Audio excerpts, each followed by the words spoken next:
a man that existed amongst the companions, he used to, you'd see him talking normal and smiling or laughing, and then suddenly at occasions he would start to cry, and cry so much until he went unconscious.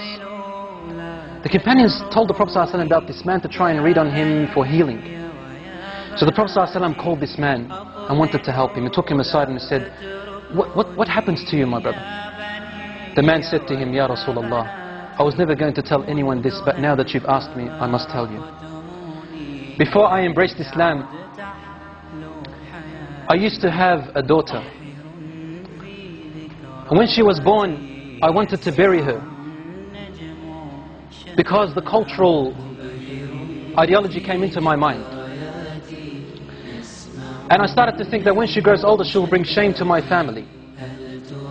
But I stopped myself. My heart for my daughter was overpowering. Years and years went by as I watched her grow. And then one day, when she reached close to a blossoming age, she was about to become a lady.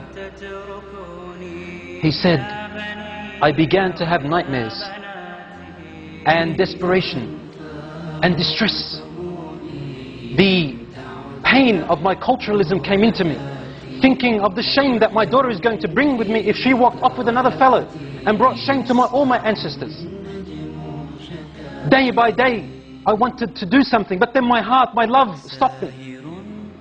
Until one day, he said, I could not handle it anymore, Ya Rasulullah. I said to her mother, dress her up with neat clothes and comb her hair nicely and decorate her face and tell her your father today is taking you out to a party, a celebration, so that she can play with the other friends of hers.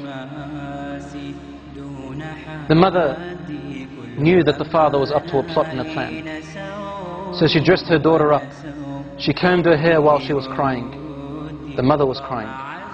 And she powdered her face and made her nice while the mother was crying. The daughter's asking, what's wrong, mother? And the mother would say, nothing, daughter. She's not allowed, otherwise the husband will beat her, or probably even kill her. The daughter said, Daddy's taking me out for a celebration. I love my dad. After decorating her, the father came along in the evening, and he took his daughter. The wife grabbed her husband's hand and said to him, and whispered to him, but his daughter could hear. And she said some words that made his heart shiver, and the daughter to remember.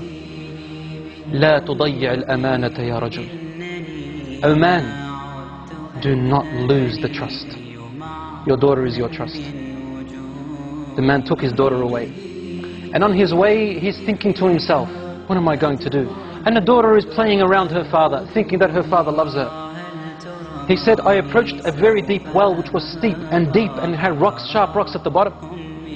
He said, suddenly the pains and agonies of my culturism came and burnt me.